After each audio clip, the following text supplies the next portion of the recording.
Rajasthan GK by animation में आपका स्वागत है।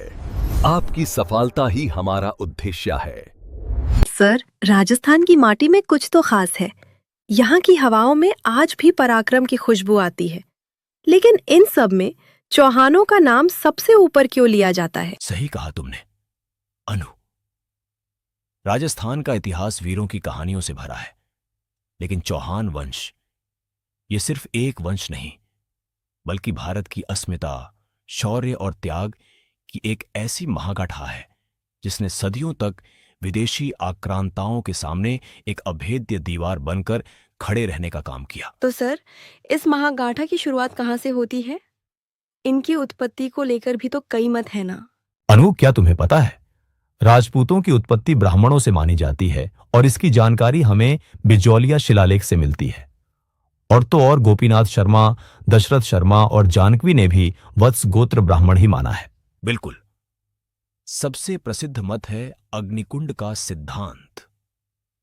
महाकवि चंद्र बरदाई ने पृथ्वीराज रासो में लिखा है कि आबू पर्वत पर जब ऋषियों ने यज्ञ किया तो उसकी पवित्र अग्नि से 4 महान योद्धा पैदा हुए, जिनमें सबसे प्रतापी थे चाहमान यानी चौहान। अग्नि से उत्पत्ति, यह तो बहुत ही रहस्यमयी है। हाँ, इसके अलावा और भी मत है, जैसे कि सूर्यवंशी, जिसका उल्लेख हम्मीर महाकाव्य, हम्मीर रासो, हम्मीर हट, सुरजन चरित्र और पृथ्वीराज विजय में मिलता है। इसके अलावा इन्हें चंद्रवंशी भी माना जाता है, जिसका समर्थन किया है सीवी वैद्य ने हास्य अभिलेख और अचलेश्वर अभिलेख ने।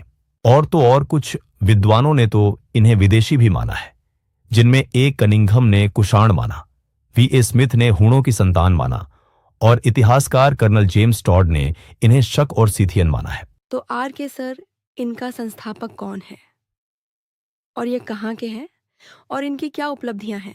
बहुत अच्छा प्रश्न पूछा है बेटा आपने। तो हम जानेंगे चौहान वंश का संस्थापक कौन था और इनका स्थान क्या था।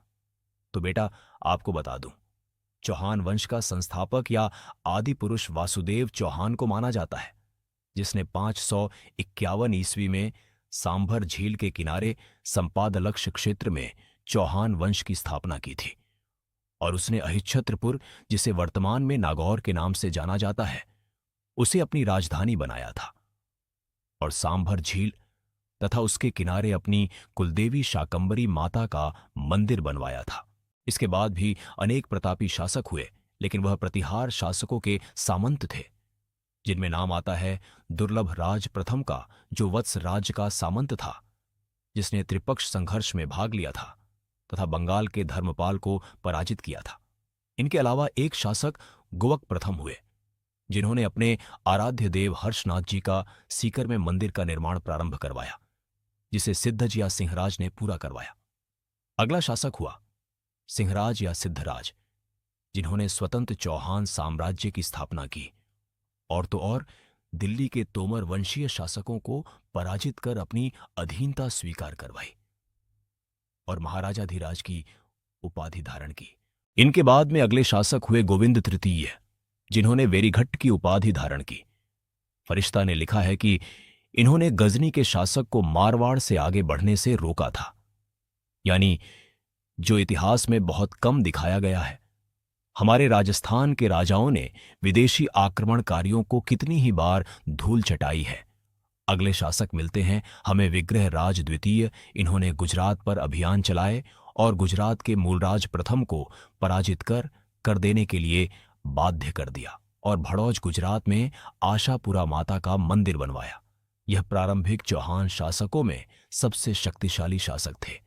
इनके बाद हमें एक जानकारी मिलती है, अगले शासक पृथ्वीराज चौहान प्रथम हुए, जिन्हें प्रबंध कोश में तुर्क सेना का विजेता कहा गया है, यानी इन्होंने तुर्कों को अपनी मां का दूध याद दिला दिया था। इन्हें 3 उपाधियां दी गई थीं, महाराज धीराज, परम भट्टारक और परमेश्वर की। इनके बाद हमें जानकारी मिलती है कि एक शासक हुए वीर नारायण, जिनकी रानी रुद्राणी पुष्कर झील में दीपदान किया करती थी।